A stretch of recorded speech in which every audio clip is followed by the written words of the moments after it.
Hey, friends, welcome back to the Pillar 3 podcast. I'm Philip Deng, your host, and this is episode 3. We're going to dive right in today, and I get to start off with a note from a reader. This is amazing. This is my favorite part when I send out these newsletters each week and people write back, and that is starting to happen again. So I am over the moon about that. So I thought this letter was beautiful, this note to me. So this was last week's note about the kind of diving deeper into nonprofits. And so let me just read it. This thoughtful reader wrote to me, I'm having a hard time imagining what this post AI economy would look like. As someone who has never been all that motivated by money, I'm wondering what role money would play at all. Won't nonprofit jobs also be replaced? What will there be left for humans to do? My bigger concern is loss of purpose, writing ourselves not only out of jobs, but out of everything that makes life meaningful and valuable. If students are using ChatGPT to write essays, and teachers are using ChatGPT to grade essays, what's the point? Work may be getting done, but no one is learning and relationships aren't being built.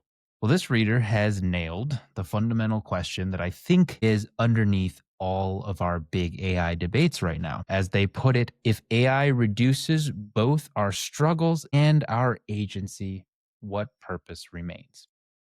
So I can't say it any better, so I won't try. But today I wanted to try and answer some of these questions. So first of all, I don't think loss of purpose is inevitable. Most people are having a hard time seeing that because of a fundamental mistake that we have made in terms of getting confused about what drives human flourishing. And once you see the mistake, we can start to understand why the solution, the way to get out of this stuck place is not a technological solution. It's not AI itself. It's an organizational challenge. It's a different way of bringing people and resources together to do work. So, the way I want to first describe the problem is with the letter X. And I'm not talking about Elon's companies, I'm just talking about the shape. So, what do I mean about the letter X? So, if you imagine an X, I'll use my arm here. Let's imagine that this line is the profit motive for something. And then my other arm is human flourishing and well being.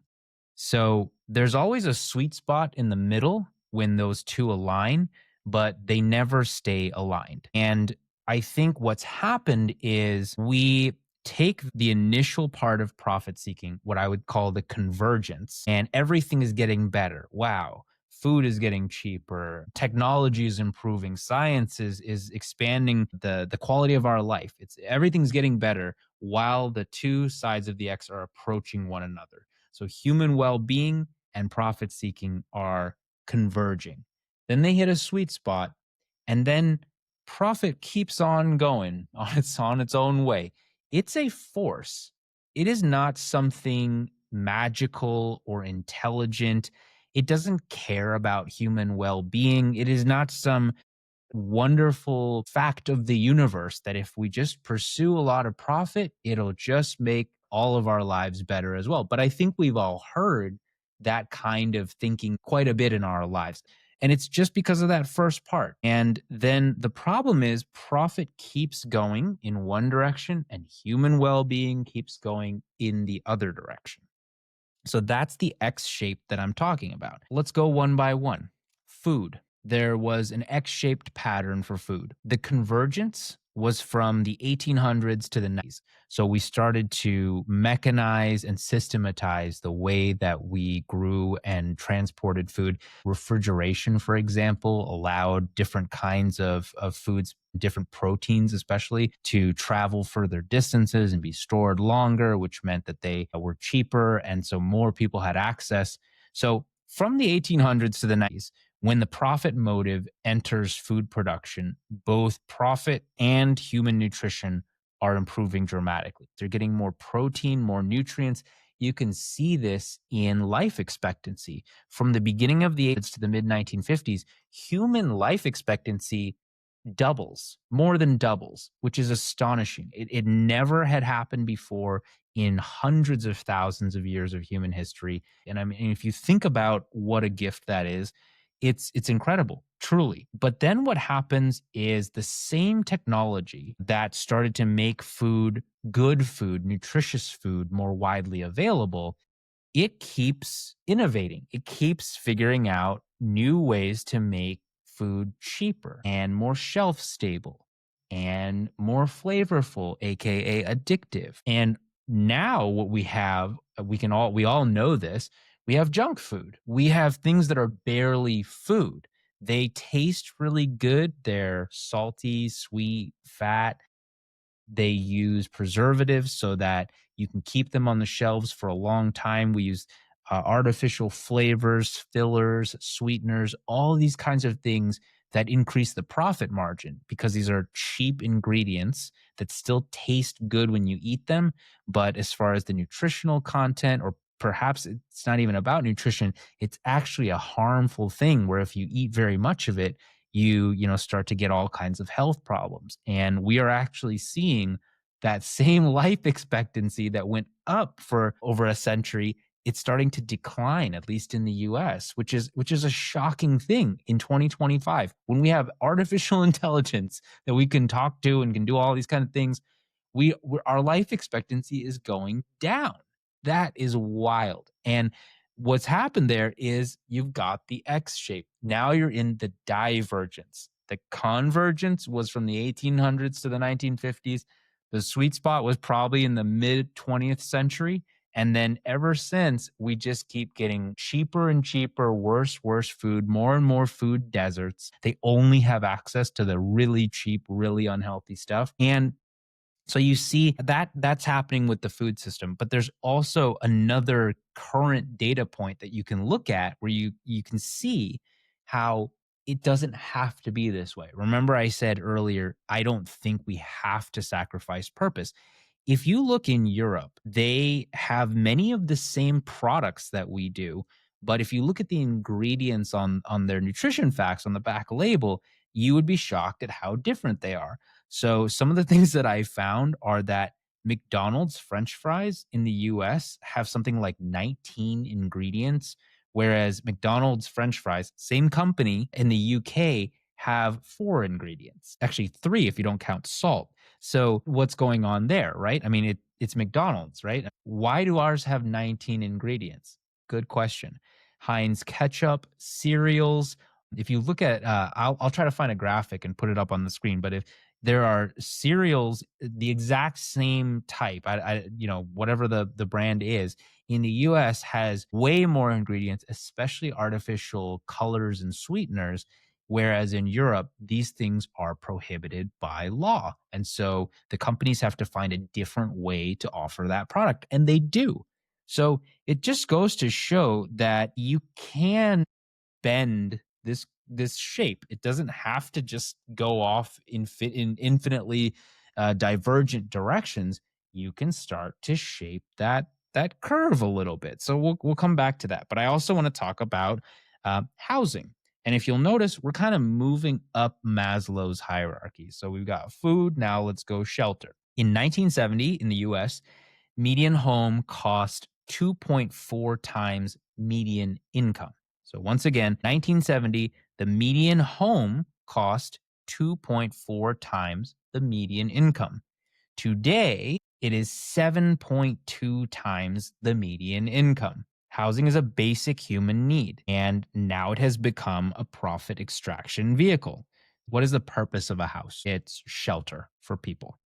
But profit optimization means more and more of our housing stock is being locked up because of policy that keeps building at a minimum to drive up the demand or the scarcity of housing, which drives up the price or the profitability that a homeowner can get either in terms of rent or when you sell a house. It's the profit motive that created really efficient building methodologies, materials, really great technology. If you walk into a Home Depot or a Lowe's, which I love doing, and you see all these incredible materials that build really safe, affordable, cheap homes. The homes themselves can actually be created, in a fairly efficient way.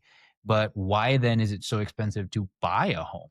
Well, it's because it's the main wealth vehicle for a lot of people in the United States. And if you want to make a profit, if you want to make a return on your home as an asset, then you're incentivized to do all these other things to keep the value of your home as high as possible. And so again, it is this force, this profit seeking force. It's not intelligent. It doesn't care about human thriving or well being. Profit is not here to make our lives better.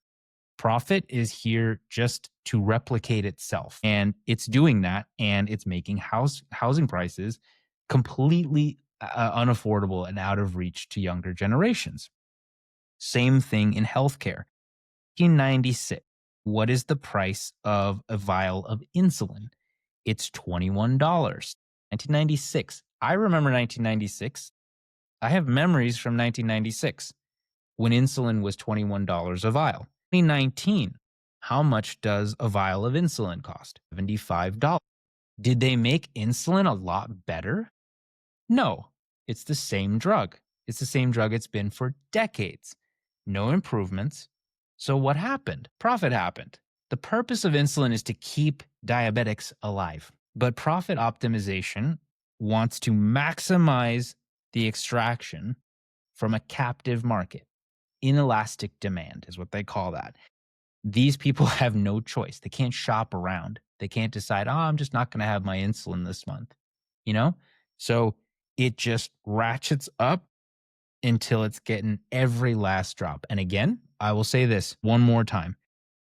Profit doesn't care about human well-being. It's also not trying to make humans miserable. It doesn't care. It's a dumb force. It's an incredible force. It's a force that we have utilized. And again, during the convergence, it's amazing. It makes human life so much better. Sweet spot and then divergence. So again, the profit motive helped create insulin. Okay. So we have, profit motivation, industrialization, capitalism to thank for insulin itself. Okay.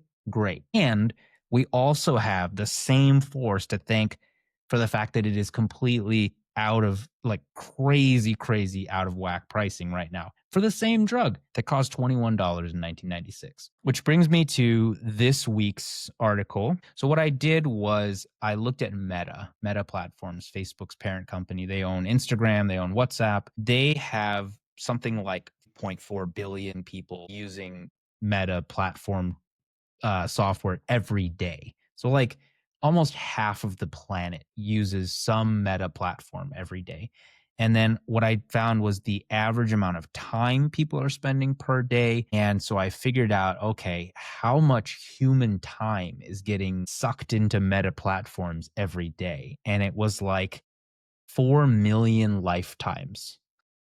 It was crazy per year. Sorry. It was like 4 million lifetimes worth of human time spent on Meta platforms every year. And so then I looked at their earnings from last year and then I did some division. And basically I found that Meta is getting 85 cents of revenue for every human day they suck into their platform. So this brings me to profit as an X factor, we'll call it, for the highest of our Maslow's period, the sort of self-actualization, your spirit, your purpose, as my reader was calling to. So, the convergence area maybe here would be the 90s, 2000s, early internet where connectivity and sharing and democratizing information were really the main sort of calling cards of the internet. And people were really optimistic about what it was going to do. I don't know where the sweet spot is. We can argue about that in the comments.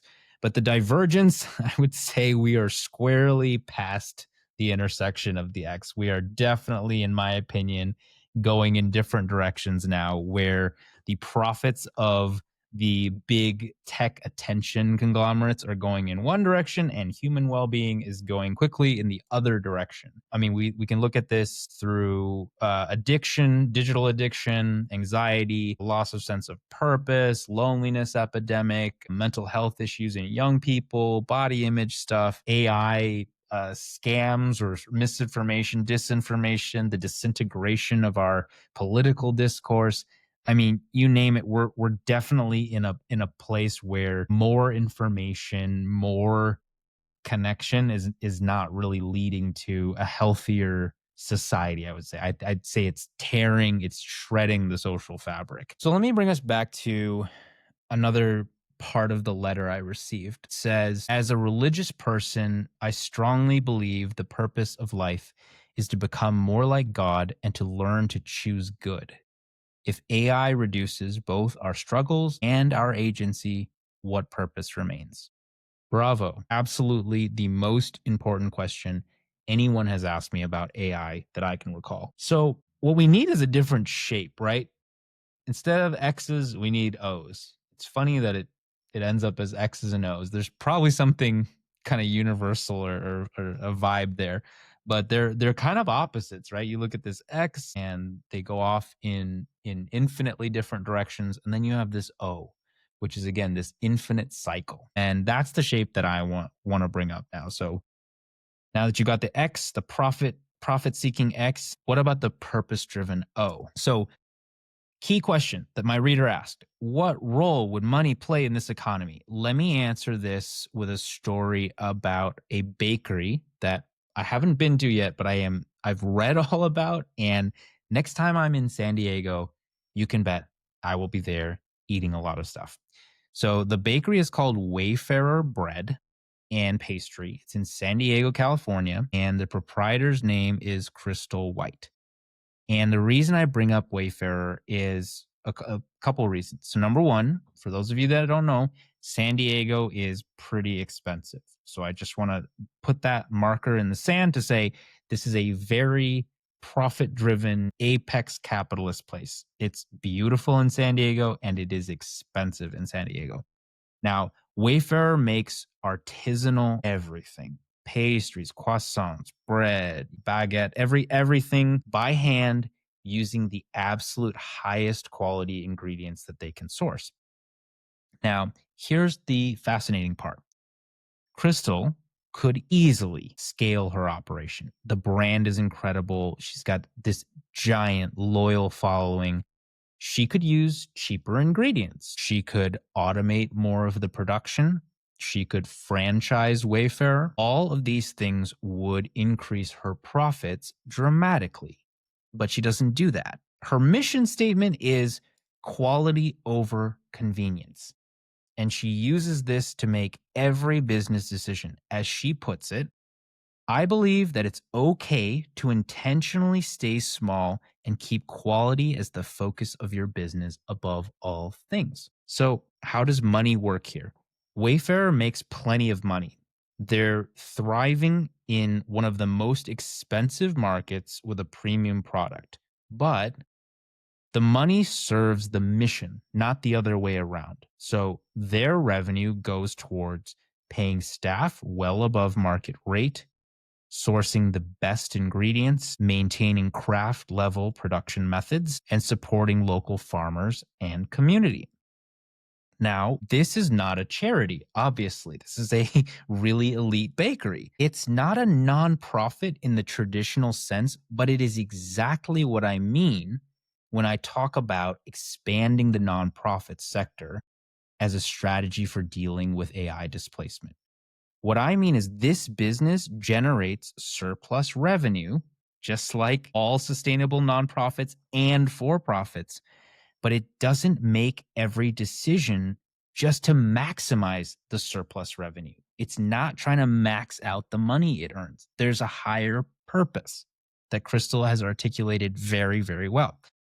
Now, early on, She fell into the trap of trying to hustle all out. She talks about working 20-hour days, sleeping only 4, sacrificing everything for growth. And she says, I began to hate the bakery because of it. During the pandemic, she had to stop, and it gave her an opportunity to reset. The health of your business, she says, the health of your business starts from the top with you. If you are unhappy, your company culture will be too. I believe this a lot. I think that company culture really does echo and reverberate throughout the operation from the people who lead it. So the sustainable model that Crystal emerged with prioritizes work-life balance for herself and her staff, less stress, higher quality of life, better relationships. And she says in this article, once I started prioritizing my own work life balance, I noticed a huge change in the workplace. Turnover went down, production went up, and everything got a whole lot easier. So, what this shows us is you can run a successful business in a capitalist economy without optimizing purely for profit maximization. You can choose quality over convenience, relationships over efficiency, sustainability over growth. You can just make those choices if you're purpose driven. That's what I mean. That's what I mean when I say the future is not for profit. That's what I mean when I envision this world in which many, many, many more businesses could operate the way that Crystal operates Wayfarer. Imagine if the norm in your community on Main Street, wherever your town is, wherever you go to spend time, the cafes, the shops that you're in, what if every business was not there to maximize profit, but was actually there to serve a purpose and really specialize in a mission driven, purpose driven way that Crystal and Wayfarer do? What if your accountant, your dentist, your grocery store, your auto mechanic, what if all of them prioritized long term values like staff, work life balance, quality of ingredients, community, local support? What would the world look like? So that's what I'm talking about when I say we need to expand nonprofit designations and, quite frankly, huge taxation for the companies that are benefiting the most, benefiting in the trillions of dollars from automation. That needs to get taxed and then recirculated into purpose-driven entrepreneurship. So not any sort of handouts or UBI or some sort of automatic payment system, but literally grant funding for entrepreneurship. So basically, if you are a Crystal White, an incredible baker that has this vision for a business you want to run, I envision a world in which it's way easier to put together a business plan, go and find grant funding to allow you to start this business. And then if you need grant funding in addition to the revenue that you're generating from selling great bread or whatever it is you do, that should be available. That's how nonprofits that we know them operate now. And that's how I am envisioning 8 out of 10 jobs in the future in this AI abundant world that we're entering. That's how I envision a whole new renaissance for Main Street all across the country, relocalization, driven by entrepreneurship. So this is not about rejecting capitalism. It's about finding a more evolved way to utilize it. So it's about entrepreneurship. It's about markets. It's about competition. It's about, having way better products and choices and services in our community. How can we help more people become purpose driven entrepreneurs and not just like force us all into a ruthless profit maximizing mindset? Because if we won't have the choice to do that much longer, that's the point. Because AI is going to be more profitable than any human being can be for most jobs. And so that's why that is no longer going to be a viable model.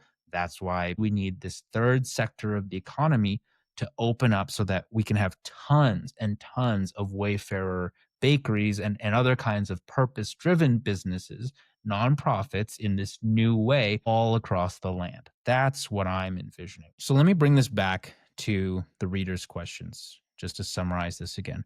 What role would money play? Money becomes what it is in Crystal's Bakery.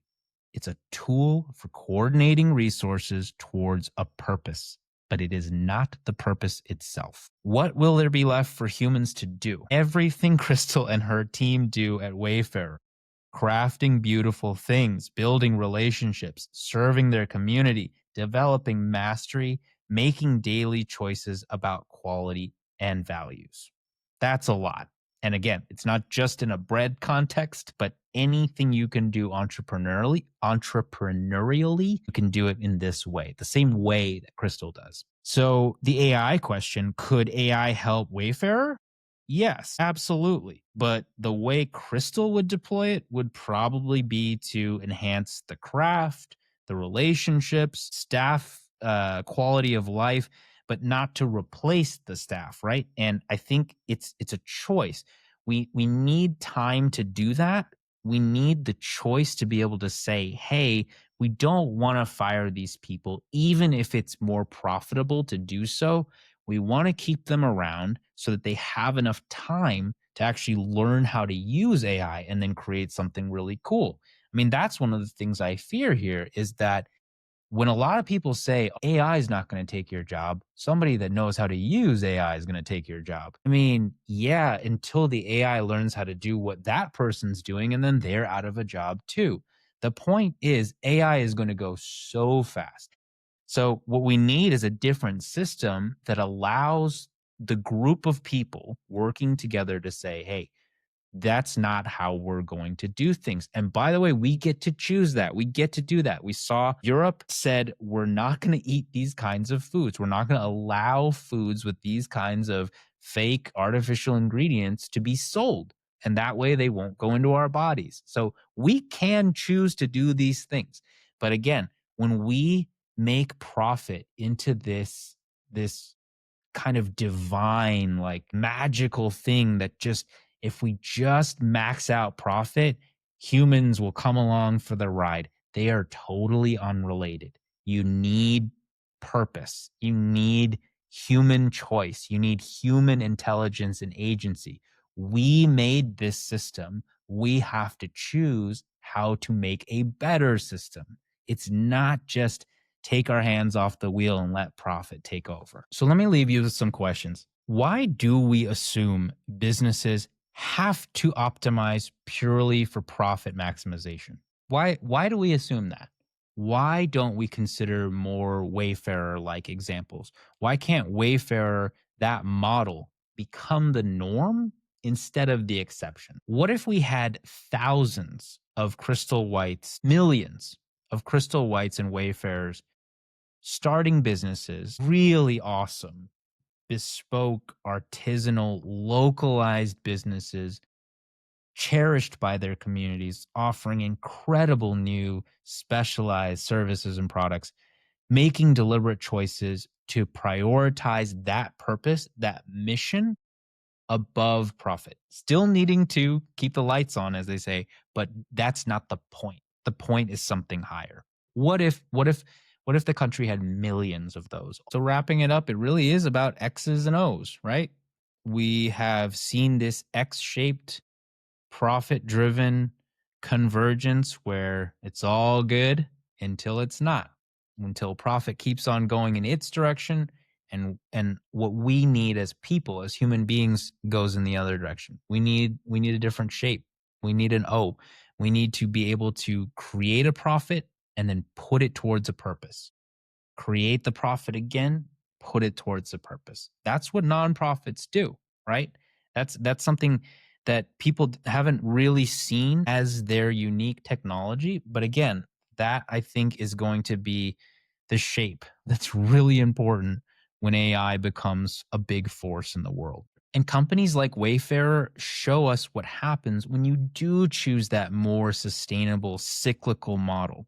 When you choose to actually leave some money on the table in service of something more important. The importance is the choice, Back to my reader's question, the struggle, the agency, the choice, that's where it lies. It's in that tiny little moment right there. And so to my thoughtful reader, you asked again, what will be left for humans to do? What role would money play? I think humans can craft, we can create, serve, build, relate, make meaningful choices. And money can serve and has to serve all of those purposes instead of consuming them, which is what we're doing in our current system. So the future is not set in stone. It is not predetermined. I don't think we have to stay in that X shape.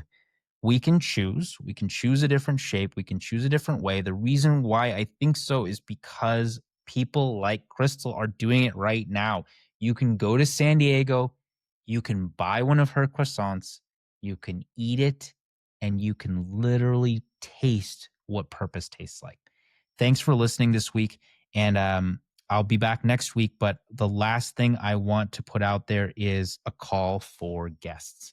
This is pretty tough chatting here all with my papers and with you and this camera, but I want to get in conversation with you. This exchange here with my reader has just been so much fun, even though it's kind of like pen pals. I want to have guests on the show pretty soon. If you listen to this and you have a guest suggestion, please leave it in the comments or message me, send me an email, whatever you prefer. But I'd love to start bringing some folks on to discuss these issues, challenge them, question them. But the importance is opening the conversation and bringing some folks together, bringing more information, more perspectives in here. So again, thank you. This has been Pillar 3 Podcast. I'm your host, Philip Deng. I'll catch you next week. And the future is not for profit.